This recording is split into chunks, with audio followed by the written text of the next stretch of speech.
Arizona State's football program has been answering skeptics all season. Now it's time to see if Coach Todd Graham's gang can keep it up. What? You thought I was going to lay off just because they beat a top 5 team last week and a top 25 team a few weeks before that? No way. Graham has had a break from the job security talk this week.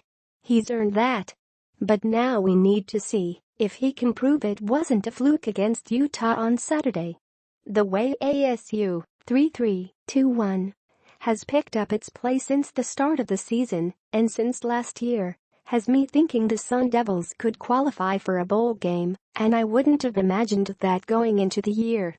I'm good about saying what I see, and I'm also good about eating my words. If Graham's gang continues this strong play, that's exactly what I'm going to have to do. This team has answered questions about its defense. At the end of the non-conference schedule, ASU was allowing opponents to convert on third down 55% of the time, last in the nation. The Sun Devils, however, held Oregon, ranked 24th at the time, and Washington, then ranked 4th, to a combined 4 for 25 on third down. There were questions about the pass protection. ASU's offense gave up 7 sacks against New Mexico State and 5 against San Diego State. The response has been a slow build, but against the Huskies, ASU gave up just 2 sacks, the lowest total of the season. ASU head coach Todd Graham celebrates after Washington. ASU head coach Todd Graham celebrates after Washington missed a field goal in the second half at Sun Devil Stadium on October 14, 2017 in Tempe. The Sun Devils defeated the Huskies 13-7. Photo, Christian Peterson. Getty Images. There's a lot of things that contributed, Graham said.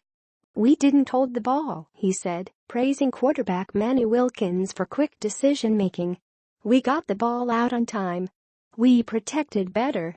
And, I think, what we did schematically helped, he said, a clear nod to the short passing game installed by offensive coordinator Billy Napier. ASU averaged 6 yards per pass attempt against Washington. Wilkins averages nearly 8.3 yards per attempt this season, good for number 24 in the nation. ASU football schedule, breaking down the Sun Devils' schedule. So, this week's questions start here. Is ASU for real? The Sun Devils have beaten highly ranked opponents, but those teams hadn't played anybody. Oregon, now 4-3, racked up a 3-0 start against Southern Utah, Wyoming, and Nebraska, which is below .500 this year. Washington, 6-1, had faced Rutgers, Montana, Fresno State, Colorado, Oregon State, and California. By contrast, Utah, 4-2, 1-2, which dropped out of the top 25 this week, is coming off close losses to Stanford and USC. Utah presents a balanced offense, which Graham acknowledged, saying the keys to beating the Utes are stopping the run, and no cheap ones, meaning no deep passes. Receivers, Darren, Carrington and Raylan Singleton are guys that can stretch the field, Graham said, leaving out Utah as second leading pass catcher, C.O.C. Wilson. They're so well coached up on the offensive line, we've got to stop the run and just control the pass, he said. The next question is which run defense will show up.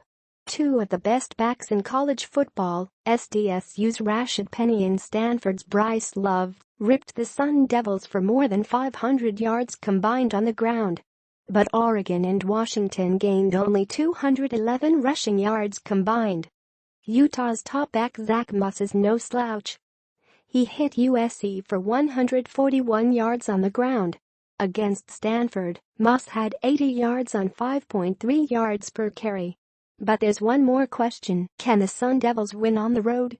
It's been more than 2 calendar years since ASU last won a Pac-12 game away from Tempe. Graham said he hasn't addressed the road losing streak with his team. Here's what I talk about, he said, playing the moment for a gag. I tell them what my overall record was on the road in the last 5 years. It was a good line. He's 12-16 on the road overall and 10-13 in the Pac-12 since taking over, by the way. He followed up the laugh line by saying, In all seriousness, I tell them, we are 0-2 on the road. It doesn't matter what happened last year. If you're a Sun Devils supporter, however, you should feel good. Graham's squad has been answering questions all season. Let's see whether they can keep it up this week.